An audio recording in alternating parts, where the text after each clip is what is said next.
नमस्कार, मैं हूं अंशिता। राजस्थान बीजेपी की आपसी लड़ाई अब खुलकर सड़क पर आ गई है। टिकट के लिए पार्टी नेता ही एक दूसरे से हाथापाई पर उतर आए हैं, सर फोड़ रहे हैं। राज्य में बीजेपी ने अभी पहली ही सूची जारी की है और पार्टी की अंतर्कलह सामने आ गई है। वसुंधरा राजे और उनके समर्थक तो पहले ही पार्टी आला कमान के लिए टेंशन बने हुए थे। हालांकि जब तक सूची जारी नहीं हुई थी, वसुंधरा गुट को कुछ उम्मीद भी थी, लेकिन जैसे ही सूची सामने आई, वसुंधरा खेमे का गुस्सा सातवें आसमान पर चढ़ गया, क्योंकि वसुंधरा के 2 करीबियों के टिकट काट दिए गए। इसके बाद से माना जा रहा है कि वसुंधरा गुट शांत तो नहीं बैठने वाला। इसकी चर्चा तो चल ही रही थी कि इसी बीच आई एक खबर ने सभी को हैरान कर दिया।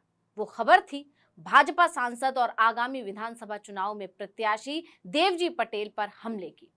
उन पर हमला हुआ, ये तो अपने आप में खबर है ही, लेकिन इससे भी ज्यादा चौंकाने वाली खबर यह है कि हमला किसी और ने नहीं, बीजेपी वालों ने ही किया है। मतलब कि राजस्थान में बीजेपी की जीत की राह सिर्फ वसुंधरा और उनके समर्थक की रोड़ा नहीं बन रहे हैं, बल्कि दूसरे नेता और कार्यकर्ता भी बीजेपी से नाराज हैं, जिसका नुकसान पार्टी को आगामी चुनाव में होना तय माना जा रहा है। अब मामला जानिए। राजस्थान विधानसभा चुनाव के लिए भाजपा प्रत्याशियों की पहली सूची के बाद बवाल मचा हुआ है। पार्टी ने 41 प्रत्याशियों की लिस्ट जारी की है। इसमें 6 सांसदों को रणनीति के तहत बीजेपी ने मैदान में उतारा है, लेकिन प्रत्याशी चयन को लेकर कई जगहों से विरोध के सुर उठने शुरू हो गए हैं। खासतौर से सांसदों को विधानसभा चुनाव के लिए उतारना पार्टी कार्यकर्ताओं को रास नहीं आ रहा है। इसी का शिकार हुए सांसद देवजी पटेल। दरअसल पार्टी ने उन्हें आगामी विधानसभा चुनाव में सांचौर विधानसभा सीट से टिकट थमा दिया है। इस बात से पार्टी के तमाम नेता और कार्यकर्ता खासा नाराज हो गए हैं। इस नाराजगी के बीच देवजी पटेल 11 अक्टूबर को पथमेड़ा के एक मंदिर में पूजा करने के बाद सांचौर लौट रहे थे। रास्ते में कुछ लोगों ने उनके काफिले पर हमला कर दिया। जानकारी के अनुसार ये हमला सुबह करीब 10:30 बजे सांचौर से 7 किलोमीटर की दूरी पर हुआ। उनके साथ खुद की गाड़ी समेत 7 गाड़ियों का काफिला चल रहा था। प्रदर्शनकारियों ने उनका विरोध किया, काले झंडे दिखाकर अपना आक्रोश जताया। कुछ ने हाथों में सांसद विरोधी तख्तियां थामी हुई थी, तो कुछ ने काले झंडे रखे हुए थे। काफिले के वाहनों पर पथराव किया, जिससे 2 से 3 वाहन क्षतिग्रस्त हो गए। प्रदर्शन से घिरे सांसद देवजी पटेल ने जैसे तैसे अपनी जान बचाई और वहां से रवाना हुए। देवजी पटेल के इस विरोध प्रदर्शन का वीडियो भी सामने आ गया है, जो अब सोशल मीडिया पर तेजी से वायरल भी हो रहा है।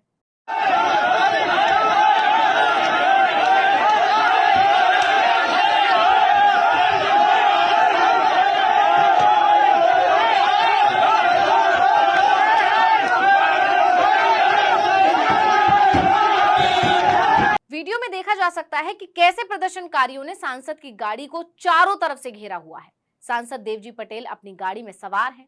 पहले उन्होंने लोगों से बात करने की कोशिश की, लेकिन लोगों का विरोध देखकर कार के शीशे ऊपर कर लिए। हालांकि सामने खड़े कुछ लोग कार के आगे खड़े लोगों को दूर हटाने की कोशिश करते दिख रहे हैं। जैसे तैसे गाड़ी आगे निकलती है तो लोगों का गुस्सा और बढ़ गया, जिसके बाद पथराव कर दिया गया। इससे काफिले की एक गाड़ी का पीछे का शीशा टूट गया। अब सांसद पर हुए इस हमले का वीडियो जितना फैल रहा है, उतना ही घटना की चर्चा जोर पकड़ रही है। सवाल उठ रहे हैं कि आखिर ये हमला किसने करवाया। इसको लेकर तमाम कयास लग रहे हैं, लेकिन राजनीति के जानकारों का दावा है कि ये हमला किसी और ने नहीं, बल्कि खुद बीजेपी वालों ने ही किया है। दरअसल हमला करने वाले लोगों को दानाराम चौधरी का समर्थक माना जा रहा है। इसकी वजह है उनका टिकट कटना, क्योंकि पिछले विधानसभा चुनाव में दानाराम को सांचौर से टिकट दिया गया था, लेकिन उन्हें हार का सामना करना पड़ा था। इसलिए इस बार दानाराम चौधरी का टिकट काट दिया गया और जालौर से भाजपा सांसद पटेल को टिकट दे दिया गया। अब टिकट कट जाने से नाराज दानाराम और उनके समर्थक पटेल की उम्मीदवारी का विरोध कर रहे हैं। अब इस खबर के आने के बाद से बीजेपी की बड़ी फजीहत हो गई है। हर तरफ बीजेपी की अंतर्कलह की चर्चा है, जिसे शांत करने के लिए पार्टी एक बार फिर ये दिखाने की कोशिश कर रही है कि सब ठीक है। दरअसल जब बीजेपी के अंदर ही बगावत की बात फैली, तो सांसद पटेल का बयान आया। उन्होंने साफ कहा कि हमलावर बाहरी लोग थे, पार्टी के नहीं। उन्होंने दावा किया वो पार्टी से जुड़े हुए नहीं थे, वो असामाजिक तत्व थे जो अन्य स्थानों से आए थे। मैंने उनमें से 2-3 की पहचान की है। उनके अनुसार प्रदर्शनकारियों ने पथमेड़ा से एक कार में उनका पीछा किया था और हमला स्थल पर इकट्ठे हुए समूह में शामिल हो गए थे। यानी जब फजीहत हुई तो आलाकमान ने सांसद को आदेश दिया कि इस मामले को सुलझाओ और इसकी जिम्मेदारी तुम्हारी ही है, क्योंकि टिकट तुम्हें मिला है, सीट तुम्हारी है। इसलिए आलाकमान का आदेश मानते हुए उन्होंने इसका ठीकरा विरोधियों के सर पर फोड़ दिया। लेकिन सांसद साहब की ये बात इसलिए हजम नहीं हो रही क्योंकि ये पहली बार नहीं था जब उनको टिकट मिलने का विरोध हुआ हो। इससे पहले भाजपा के दावेदार दानाराम चौधरी के आवास पर ही भारी संख्या में समर्थक इकट्ठे हुए थे और देवजी पटेल को टिकट मिलने पर बीजेपी के कार्यकर्ताओं ने विरोध जताया था, भाषणबाजी की गई थी। उसके बाद अब ये वीडियो सामने आ गया है। सिर्फ पटेल ही नहीं बल्कि बीजेपी की पहली सूची में घोषित किए गए प्रत्याशियों का विरोध हो रहा है। विरोध की बढ़ती चिंगारी थमने का नाम नहीं ले रही है। 10 अक्टूबर को जयपुर की झोटवाड़ा सीट पर जयपुर ग्रामीण से सांसद राज्यवर्धन सिंह राठौड़ के विरोध में कार्यकर्ताओं ने भाजपा मुख्यालय का घेराव किया था। टिकट कटने से वसुंधरा राजे के नजदीकी और पूर्व मंत्री रहे राज्यपाल सिंह शेखावत काफी नाराज हुए। सोशल मीडिया के ट्विटर हैंडल यानी एक्स पर शेखावत ने अपनी नाराजगी जाहिर की। उन्होंने बीजेपी के प्रत्याशी कर्नल राज्यवर्धन सिंह राठौड़ को रिजेक्टेबल प्रत्याशी ही बता दिया था।